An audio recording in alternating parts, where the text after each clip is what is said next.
Hola, ¿qué tal? Buenas noches, bienvenidos a Octavo Mandamiento. ¿Cómo anda, Cortina? Ani, buenas noches, ¿cómo estás? Ya estamos al final, estamos sobre el sí. filo, ¿no? ¿Es la recta final o todavía falta un poquito? No, falta. ¿Armó arbolito todo? Estamos arrancando con el arbolito desde ayer, sí. Ah, le lleva tiempo. En casa.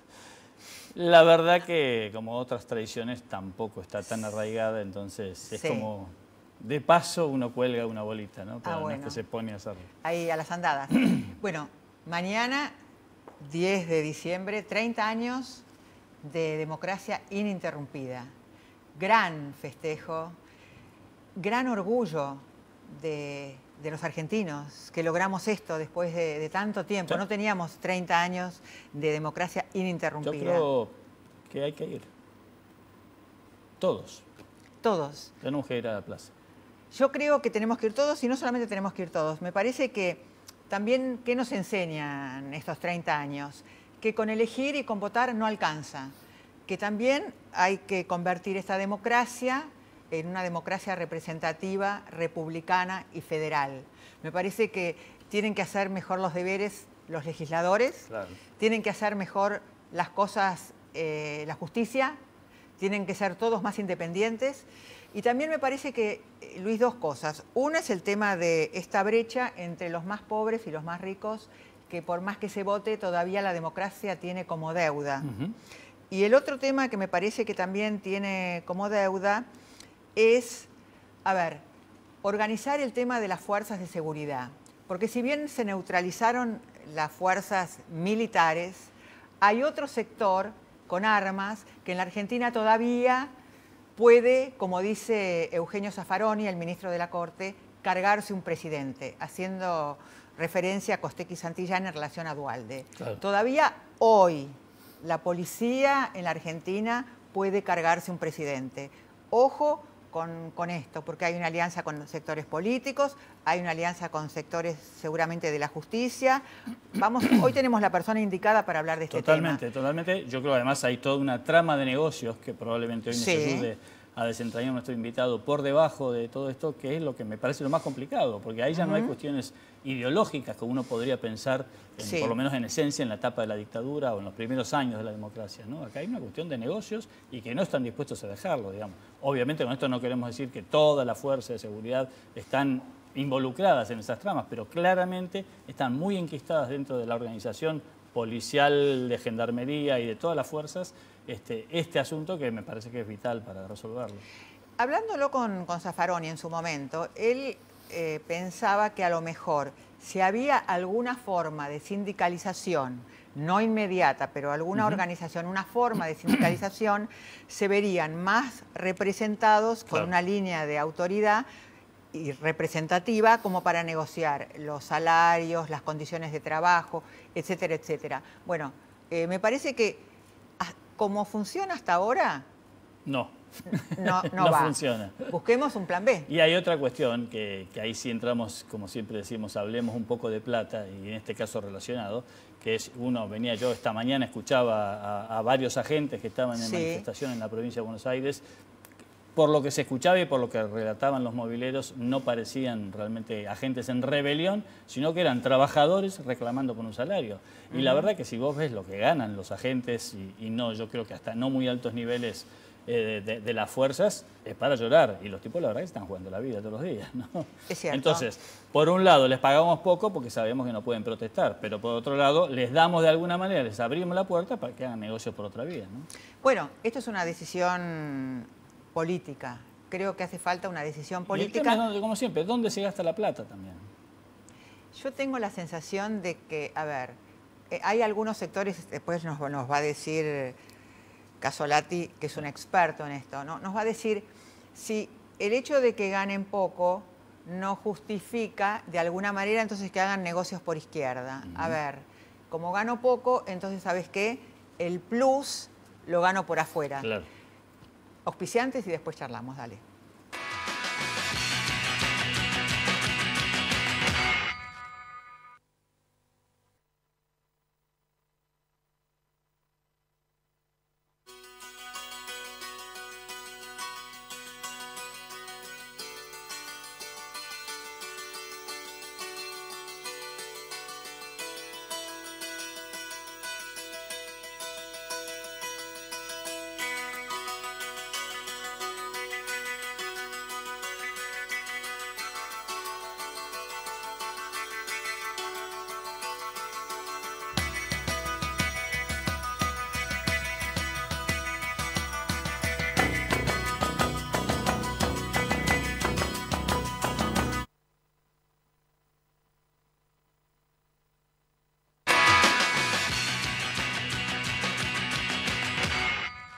Les dije, tenemos la persona indicada para el tema indicado.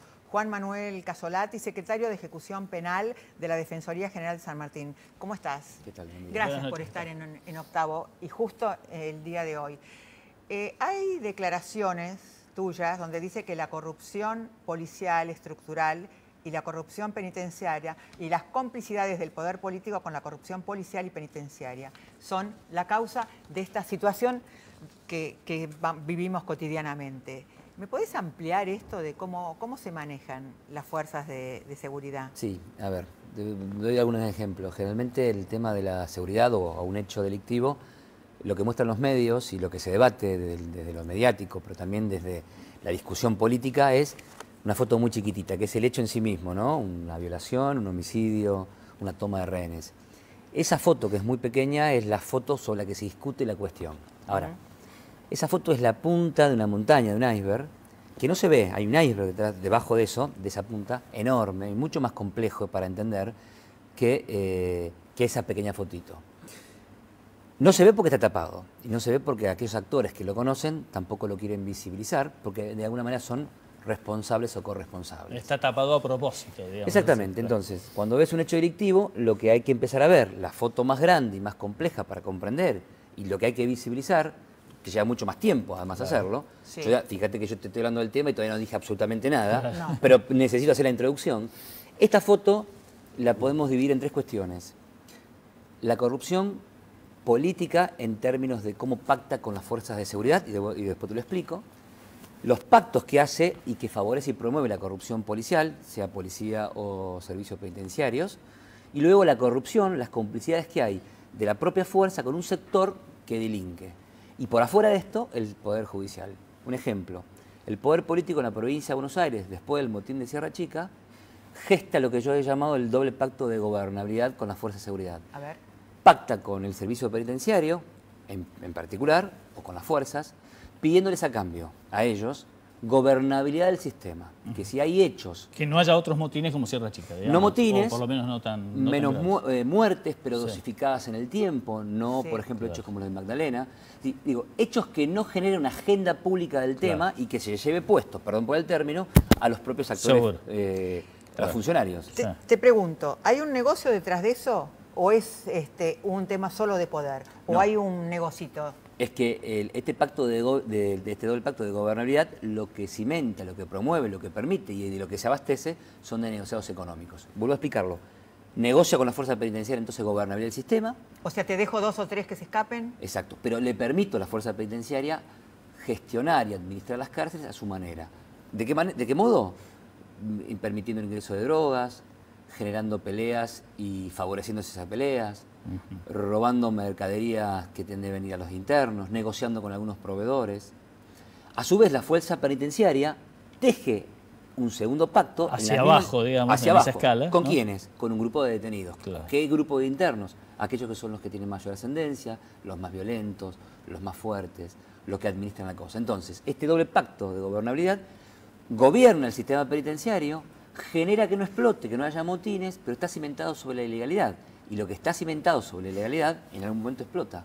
Y si no explota, igual va generando resquicios, va agrietándose, donde después genera hechos terribles y lamentables donde aparecen víctimas. Porque además esto implica que ese último escalón delinca, digamos, o siga delinquiendo y entonces afecte a cada vez porciones más grandes de la sociedad, digamos. Es que sin duda... Porque no son negocios entre ellos solos, ¿no? Hay que ir a robarle a alguien, hay que matar a alguien, hay que secuestrar a alguien. Pero además hay negociados que teje el poder político también, porque esto también está dentro de esta maraña de intereses. Claro. Hay negociados que el propio poder político teje con los proveedores, en los que necesitan de los actores penitenciarios para llevarlos a cabo. Un ejemplo muy concreto. A ver. Negocia con el proveedor de turno. ¿De qué, por ejemplo? De carne, por ejemplo. A ver, en las cárceles entran 57 insumos alimentarios. Hay un presupuesto de más de 2.000 millones de pesos anuales. Negocia, todo el sistema carcelario. De todo el sistema de la provincia de Buenos Aires. Negocia con el proveedor de turno el ingreso de menos mercadería de aquellas que deben ingresar. Esto es, si el proveedor debe ingresar 100 kilos por año y cobra por 100 kilos, va a ingresar 50 kilos. Va a cobrar por 100. Esta diferencia se negocia con el poder político. Ahora, Para que esto sea posible, que el proveedor ingrese menos cantidad de insumos que aquellos que va a cobrar, necesita que los actores penitenciarios, los directores, también estén de acuerdo en esta movida. ¿Y qué hacen los directores? Los directores pues tejen un segundo convenio y le dicen, bueno, no me entregues 50, entregame 25. De esos 25 que ingresan de carne, un grupo de penitenciarios se las roban en lo que se llama runchas y llega a los detenidos el 5%. Yo cuando hablaba con... Y se lo comen los 4 que tienen plata y que son los líderes. Exactamente. Entonces la vaca que compra la provincia para alimentar a los detenidos, yo lo ejemplifico con sí, claro. La vaca completita que pagamos nosotros y que compra el Estado provincial, llega a los detenidos en forma de lo que se conoce como trocito, que es lo que está pegado al hueso, mezclado en un fideo inmundo. Pero el negocio es lo que resta de esa vaca o la plata que se pagó de más, o ambas cosas. No, todo. Claro. La plata que se paga de más, la calidad de esa vaca y lo que se negocia después. Claro. Y doy ejemplos. Es muy normal encontrar, cuando uno recorre inspección a cárceles, encontrar que en las unidades el rubro leche en polvo, que es un rubro también que deja mucho dinero, el Estado provincial paga al proveedor leche en polvo de uso común. Bueno, los proveedores en general suelen entregar, y han entregado, leche en polvo de uso industrial. No es apta para consumo y vale 7 veces menos. Aquí lo que genera el proveedor con la autoridad política es el insumo, la cantidad tal vez la misma, pero la calidad distinta. Aunque parezca mentira, esto se hace todos los días, todos los años, todos los meses, desde hace más de 25 años en la provincia. Ahora, ¿los motines son funcionales, por ejemplo, al sistema? No, los motines significan que el sistema de este doble pacto de gobernabilidad se colapsó y se agrietó. De hecho, después de Sierra Chica no hubo más motines en la provincia de Buenos Aires. Y no es producto de la capacidad y el buen funcionamiento del servicio penitenciario. Es producto de este doble pacto de gobernabilidad que genera gobernabilidad del sistema, apoya territorialmente lo que pasa en las cárceles, pero de un modo ilegal, ¿sí? Y lo que tenemos después, la consecuencia final es lo que tenemos después en la afuera. Detenidos que pasan en condiciones de infrahumanidad, denigrados dentro del sistema penitenciario y mucho más violentos que lo que ingresaron. No hay motines, pero los niveles de inseguridad van aumentando exponencialmente. Ahora, los intendentes, ¿cuál es el rol de los intendentes? Porque digamos que esto no le llega al gobernador, o puede llegarle al gobernador, o no le llega en este momento a Granado. Pero el intendente sabe, ¿quién sabe esto? Esto mismo que decís vos, ¿quién lo sabe? Lo saben los intendentes, los legisladores de la provincia de Buenos Aires, lo saben los miembros del Poder Judicial. Lo que pasa es que cada uno atiende su juego y cada uno atiende sus propios intereses sectoriales. Los miembros del Poder Judicial saben esto. Yo he formulado muchísimas denuncias. Algunos otros pocos miembros también han efectuado denuncias y están todas cajoneadas. Están todas archivadas, paralizadas. Muchas están prescriptas, ¿no? Transcurso del tiempo, el fiscal no avanzó rápidamente y entonces los abogados rápidamente piden la prescripción. Los intendentes saben de esto, pero además los intendentes tienen algunas responsabilidades. A ver. Hace 3 años el ministro Casal, con bombos y platillos, se convirtió en el adalid de la Ley de Inclusión Laboral para Liberados. Él pidió y armó un proyecto de ley que lo que promovía era que el 5% de los cupos laborales en la provincia de Buenos Aires, de la administración pública, estuviera en manos de los liberados. Es una ley que persigue como norte la reinserción, la inclusión de aquellos que recuperan libertad, para que trabajen y no se dediquen a delinquir. Después de 3 años, este proyecto nunca fue reglamentado por el mismo ministro de Justicia que se convirtió en el abanderado. Como no se reglamentó, la ley 14.301 está paralizada. No hay un solo liberado que haya podido hacer uso de esta ley. La ley, en el último artículo, en el artículo 7, invita a los municipios, a los 134, hoy 135 municipios de la provincia de Buenos Aires, a adherir a la ley. ¿Cuántos intendentes adhirieron a la ley? ¿Cuántos? Ninguno. Ah, mira. Entonces tenemos una ley que se gesta como norte, nos venden a la población, le venden el norte de esta ley diciendo esta ley va a promover la inclusión laboral de los liberados en determinadas condiciones, pero el propio ministro que se convirtió en abanderado nunca la reglamentó y los 135 intendentes, la totalidad de ellos, ninguno de ellos adhirió a la ley. Entonces lo que te está hablando esto es de que hay como un doble mensaje. El formal, que está fenómeno, que es súper garantista, que va para el lado que tiene que ir, y el real, que es todo lo contrario. Entonces, se escribe y se borra con el codo lo que se va escribiendo. ¿Dejas una preguntita para después del corte?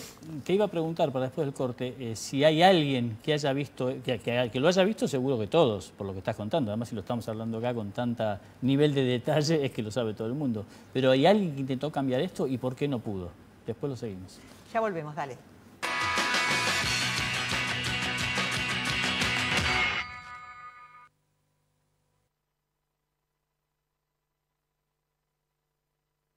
Con Claro, tenés todo internet por apenas $1 por día. Usa WhatsApp, Facebook, Twitter, YouTube, Google y mucho más. Claro con tarjeta, rinde más. Citi, la institución financiera más global del mundo, desde 1914 acompañando el crecimiento del país.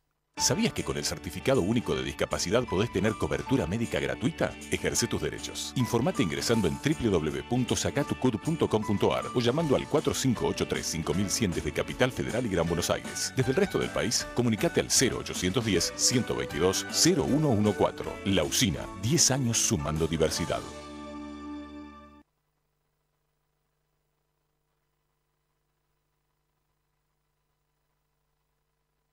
¿Y si un día cambias la rutina? Después del fútbol se viene el asado con los amigos, pero hoy con asado de cordero. Si en la cancha sos el distinto, en la parrilla también. Cordero Patagónico Indalo. Cortes ricos y prácticos, para que vos elijas un día y lo hagas diferente. Cuando tu plan de salud está pensado desde la prevención, tu cobertura se multiplica. Por eso, si lo pensás, OSDEPIM es la mejor opción para vos y tu familia. Plan de Salud PYME te protege. Encontrá un plan a tu medida llamando al 0800-288-8432 o en nuestra web. OSDEPIM, la obra social empresaria. ¿Un instrumento? La guitarra. ¿Mermelada favorita? Rosa mosqueta. ¿Una prenda de mujer? Tanguita. Moscardelli, ¿probó con Quiniela Plus? Con Quiniela Plus tenés un pozo mínimo asegurado de $1.000.000 y podés ganar con 8, 7, 6 y 5 aciertos. Lotería de la Provincia. Messe Frankfurt, Argentina. Más de 10 años creando mercados para las industrias nacionales. www.argentina.messefrankfurt.com. De Musimundo, llévate todo eso que te falta, todos los días, con las tarjetas de crédito de todos los bancos. Aprovechá 24 y 18 cuotas sin interés en productos seleccionados. O llévate el producto que querés en 12 cuotas sin interés. Musimundo, parte de tu mundo. ICBC, Industrial and Commercial Bank of China. El futuro nos inspira. UMED, tu derecho a la excelencia. ¿Sabías que la prevención es la mejor forma de cuidar tu salud? Por eso en la ciudad hay más de 30 estaciones saludables, donde podés controlar tu presión, peso, glucosa y colesterol en sangre. En la ciudad, la salud es prioridad. Por eso es pública, gratuita y de calidad. Buenos Aires Ciudad. En todo estás vos.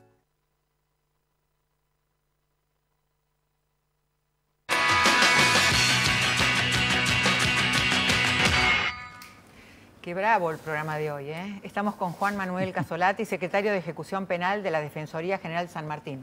Más verdad es imposible. Adelante. Sí, Ani, había quedado una pregunta que era, dentro de este panorama que parece bastante complicado de resolver, si había alguien que lo hubiera visto y hubiera intentado hacer algo, si no pudo, no quiso, ¿qué balance hacemos de las gestiones hasta acá? Digamos? Sí, yo creo que, primero que no hay duda de que todos lo vieron. Seguro, el claro. Está, el diagnóstico ya está. Yo creo que aquí no hay discusión posible. Claro. Todo aquel que pudo trabajar en el área, yo fui ex director de investigaciones en el Ministerio de Justicia en 2004, trabajé en el gobierno Solá. Cuando desnudé este sistema, obviamente no me pidieron que siga, sino que me dijeron que me vaya. ¿Sí? Pero todos aquellos que pasaron antes y pasaron después de que yo estuve allí en 2004, conocieron y conocen el funcionamiento estructural. Claro. Yo creo que hubo alguien que intentó, pero que no lo logró. Las pruebas están a la vista, que fue el exministro Leonard Lanián, que intentó tratar de romper esta cuestión de manejarse con este doble pacto de gobernabilidad, de negociar desde lo ilícito para tratar de ir modificando las cosas. Los ministros que pasaron, el ministro Di Rocco, que estuvo con Solá, Mechievi, el anterior, el actual Casal, y seguramente el que venga, no creo que tenga la decisión política de avanzar desde lo estructural con estas cuestiones. Porque avanzar con esto significaría pagar algunos platos rotos. Claro. Y el tema es que creo que nadie está dispuesto a hacerlo. No está mal para ellos, y esto es doloroso decirlo, para el poder político no está mal que haya tantos muertos adentro y afuera, mientras sean dosificados en el tiempo, mientras que sean expuestos en los programas en 5 minutos, como esa foto que yo te contaba al principio. Ahora, lo que no está bueno es que haya hechos terribles, lamentables, que marquen agenda. Entonces ellos no van a querer que se produzcan estos hechos de agenda. Claro. Tengo otra pregunta. Hubo varios casos de presos que se escaparon de las cárceles. ¿Esto es con autorización? ¿Esto es con permiso? ¿Es con el ok para que delincan? ¿Cómo es este sistema? Aquí yo creo que tenés un mix de cosas. En algunos casos participan agentes del servicio penitenciario subalternos que permiten la fuga. En otros casos, hasta los propios directores participan en la fuga. Yo hasta hace un tiempo fui a una cárcel en San Martín y me encontré que en un despacho había restos de autos que habían sido deshuesados dentro de la unidad. Formulé una denuncia penal, que un grupo de internos habían salido, habían robado y además habían metido un auto en la cárcel y lo habían desguazado. Y los elementos desguazados estaban allí en un despacho y además en un auto que era de un agente del servicio. Digo, en esto me parece que hay un mix y además hay muchísima falta de capacitación del personal. Claro. ¿Sí? Hay veces que salen con salida autorizada y vuelven a delinquir. Bueno, es una cuestión de evaluación Por ejemplo, mal hecha, digamos. Hay estos casos de evaluaciones mal hechas o evaluaciones pagadas, donde los actores que hacen los informes reciben algunas monedas para hacer informes negativos. Hay una pregunta también que tiene que ver con esto. Cuando fue el caso de Babi Echecopar, que eran muchachos que estaban liberados o que habían tenido, creo que, permiso para salir. Yo pensaba que si no había sido una alianza entre un buen abogado, el juez que correspondía y el agente carcelario, si no había sido un operativo conjunto como debe haber tantos. No, yo creo, coincido con vos que los debe haber, pero el Poder Judicial no participa de modo tan activo en el sistema de corrupción estructural. El Poder Judicial no hace lo que debe hacer o hace mucho menos de lo que debe hacer y se hace el distraído. Claro. Bien. Y lo que hace es simplemente mirarse el ombligo, protegerse corporativamente y ver si puede cada tanto lograr algún ascenso. Porque el ministro de Justicia en la provincia de Buenos Aires es la última llave, cuando hay ternas para ascender, es la última llave posible para el ascenso. Entonces el Poder Judicial tiene una mirada cómplice pero por omisión, no tan activamente. Sí, hay actores de la profesión que participan activamente de esto, que hacen acuerdos con agentes. Lo que pasa es que es muy difícil explorar estas cuestiones, ¿sí? Lo que hay es el hecho en sí mismo, detenidos que se escapan o que se fugan. Algunos dicen limando barrotes, esto ya no lo cree nadie. Que hoy, ni en las películas. Yo recorro cárceles y recorro comisarías y no es que los internos están separados de la afuera por barrotes. Esto es una gran mentira, una frase. Yo cuando escucho que dicen esto y que además se discute desde un programa o se discute en la agenda esta cuestión que se escaparon limando barrotes, ¿cómo es posible que lo hagan? Yo a veces, o túneles. Claro, a veces sí, o túneles. A veces siento que estamos como una sociedad casi idiotizada, ¿sí? Anestesiada, y estamos discutiendo temas naif. Ya no se escapa nadie liberando barrotes, no existe más la limadura de barrotes. Es una gran mentira. Sí, las últimas películas americanas de los años 50. Sí, claro. No, o en la cárcel del pueblo, digamos, ¿no? O la comisaría de un pueblo perdido, que solo tiene esa... Ahora, y el tema, por ejemplo, en una provincia como Santa Fe, con un gobierno socialista, con Hermes Wiener y con todo eso, ¿no hubo un cambio? O sea, porque si en todos los demás, que son peronistas o radicales, no pudieron hacer nada, ¿el socialismo pudo hacer algo? No, tampoco, porque tal vez el socialismo pactó de un modo distinto, ¿sí? Pero termina pactando gobernabilidad.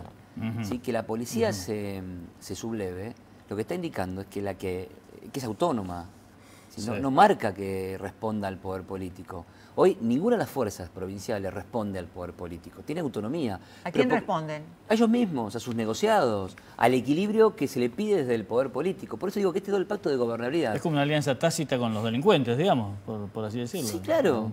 Pero porque no hay hoy la Argentina y las provincias, y la provincia de Buenos Aires, que es el lugar tal vez más conflictivo, no hay otra forma de gobernar la cosa que no sea haciéndola con este método, porque se viene haciendo desde siempre y nadie puede salir de este brete de gobernar desde la ilicitud.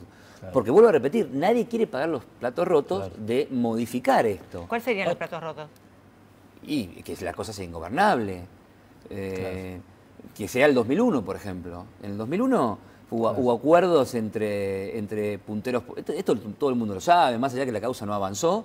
Ya en la Argentina nadie tiene duda que el 2001 fue orquestado por un grupo, por la política, por la mala política en la provincia de Buenos Aires, ¿sí? Que lo que hicieron fue utilizar a sectores excluidos, empobrecidos, ¿sí? Yo tengo, y esto lo cuento desde un lugar que es absolutamente fuera de mi tarea. Yo tengo comedores, trabajo en el conurbano, tengo una fundación trabajando hace 20 años, y la gente venía a mi comedor diciéndome, nos avisaron los punteros del PJ, Don Torcuato, San Miguel, que había que ir a hacer lío porque nos iban a dar cosas, ¿sí? Digo, la exclusión, la pobreza, el delito, las complicidades, la corrupción policial, ¿sí? El poder político que cede la autonomía, hace que sea un berenjenal de intereses y hace que el equilibrio en cualquier momento se rompa. Hablábamos en la introducción de si esto podía ser en parte un tema económico, digamos. Si los agentes de las distintas fuerzas cobraran bien, ¿se solucionaría en parte o...? Yo creo que no. Yo creo que ni siquiera con los buenos sueldos hoy podríamos modificar las estructuras de corrupción y de complicidades que hay. Porque la lógica es otra, la dinámica es otra. Los agentes se han acostumbrado a otra cosa. De hecho, los agentes cobran buenos sueldos. Cobran la mitad en blanco y la otra mitad con los sistemas de corrupción. Hay agentes que se han enriquecido, subalternos, que tienen 4x4 y lo hacen a la vista de todo el mundo. Y no es un tema de adicionales en blanco, no, sino... No, porque estos agentes ya tienen 4x4, sus sueldos son 5.000 pesos, pero por afuera ganan mucho más. Digo, no pasa por mejorar solo los sueldos. Los sueldos es un tema, ¿sí?, que hay que atender sin duda, pero pasa por romper la dinámica, ya se ha naturalizado esta cuestión y es normal. Y hasta se ve bien, y los agentes que no se meten en estos bretes son mal vistos, no son ascendidos, los mandan a cárceles alejadas de sus ciudades. O sea, hay toda una dinámica terrible que si uno se metiera a explorar cómo funciona el sistema desde adentro, mucho más, de forma más minuciosa, no lo podría creer. Cómo el mismo poder promueve que los agentes que se pasean por las 4x4 sean los líderes, y aquellos que no lo hacen, que viven de su trabajo, queden rezagados de los ascensos, por ejemplo. Necesito una respuesta cortita. Casalotti, ¿usted no tiene miedo? No, yo cumplo... La verdad es que... no sé si tengo miedo, la verdad nunca me puse a pensar. Sí tengo familia, tengo mis hijas, he estado amenazado, me han perseguido con sumario administrativo, pero la verdad es que me siento hasta... A veces, perdón que no sea larga la respuesta, pero me siento hasta... podrido de tanta mentira, de tanto eufemismo, de tanta hipocresía, y la verdad es que yo quiero para mí y para mis hijas un país mejor. Seguramente yo no voy a hacer ni voy a poder modificar absolutamente nada, pero tal vez alguien escucha y alguien tiene ganas de sumarse y que aparezcan otros actores que quieran y venzan el miedo y se animen, pero la verdad es que no me puse a pensar si Muchas gracias. Gracias por haber venido. Nos vamos. Chau, hasta el próximo programa.